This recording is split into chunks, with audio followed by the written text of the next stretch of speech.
नमस्कार, आप देख रहे हैं नवोदय टाइम्स का डिजिटल प्लेटफॉर्म और मैं हूं आपके साथ वाजिद अली। देश की राजधानी दिल्ली के अंदर दिल्ली नगर निगम का बुलडोज़र चल रहा है। वो बुलडोज़र ऐसी जगहों पर चल रहा है जहां पर डीडीए की ज़मीन पर अवैध तरीके से झुग्गी बस्तियां बनी हुई हैं। दिल्ली का पुराना सिलमपुर का इलाका हो, शास्त्री पार्क का इलाका हो, ओखला का तैमूर नगर का इलाका हो या फिर इंद्रलोक का इलाका हो, तमाम जगहों पर दिल्ली नगर निगम के द्वारा बुलडोज़र के ज़रिए कार्रवाई की जा चुकी है।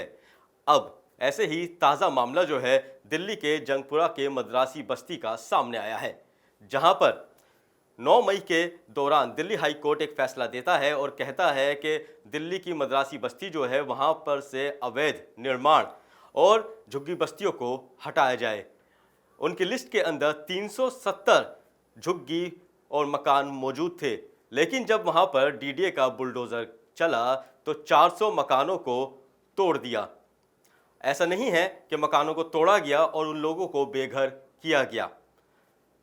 प्रशासन ने यह भी आदेश दिया था कि उन लोगों को वहां से हटाकर कहीं और बसाया जाए और दिल्ली के नरेला के अंदर उन सभी तमाम झुग्गी बस्ती वालों को फ्लैट दिए गए थे, लेकिन उन लोगों का कहना है कि वो हमेशा से इसी जगह पर रहे हैं, यानी कि 50 से 60 सालों से दिल्ली के जंगपुरा इलाके में रहे हैं और अचानक से नरेला कैसे चले जाएं।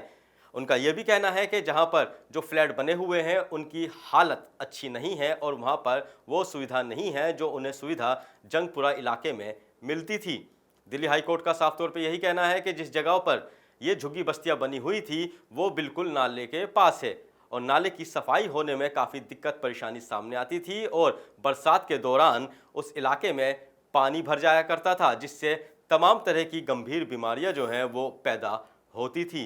लेकिन जिस तरह से दिल्ली के मद्रासी बस्ती के अंदर ये बुलडोज़र चला है, उसके बाद जो है 400 ऐसे परिवार हैं जो बेघर हो गए हैं और सड़कों पर रहने को मजबूर हैं। इस पूरे मामले पर आम आदमी पार्टी ने क्या अपनी प्रतिक्रिया दी है, आप सुनिए।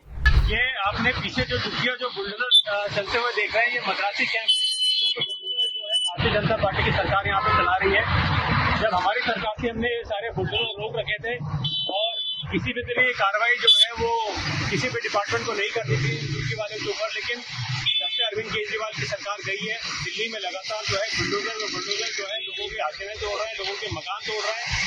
यहाँ झुग्गियां जो है मद्रासी कैंप में आज बारापुला मद्रासी कैंप में बुलडोजर जो है वो चल रहा है, जिसमें लोगों के ये बारापुला मद्रासी कैंप के लोग पिछले 40-50 सालों से यहाँ पे रहते थे और जो कि ड्यूसिट जो है रजिस्टर्ड बॉडी होती है जो दिल्ली सरकार की होती है, उसमें यह सारी झुग्गियां जो है रजिस्टर्ड थी। अब इनको मकान देने की उन्होंने बात की तो आधे लोगों को मकान दिए हैं, लेकिन आधे लोगों को मकान जो है वो नरेला दिए। यहाँ से 40 किलोमीटर दूर अभी लोग नरेला जाके क्या करेंगे, ना वहाँ पे कोई रहने की सुविधा, ना कोई वहाँ पे स्कूल है, ना कोई वहाँ पे रोजगार है, ना कोई वहाँ पे किसी तरीके का ऐसी व्यवस्था, पीने का पानी भी वहाँ बहुत खराब आता है। तो भारतीय जनता पार्टी की सरकार दिल्ली के लोगों को मारना चाहती है, दिल्ली के लोगों को परेशान करना चाहती है।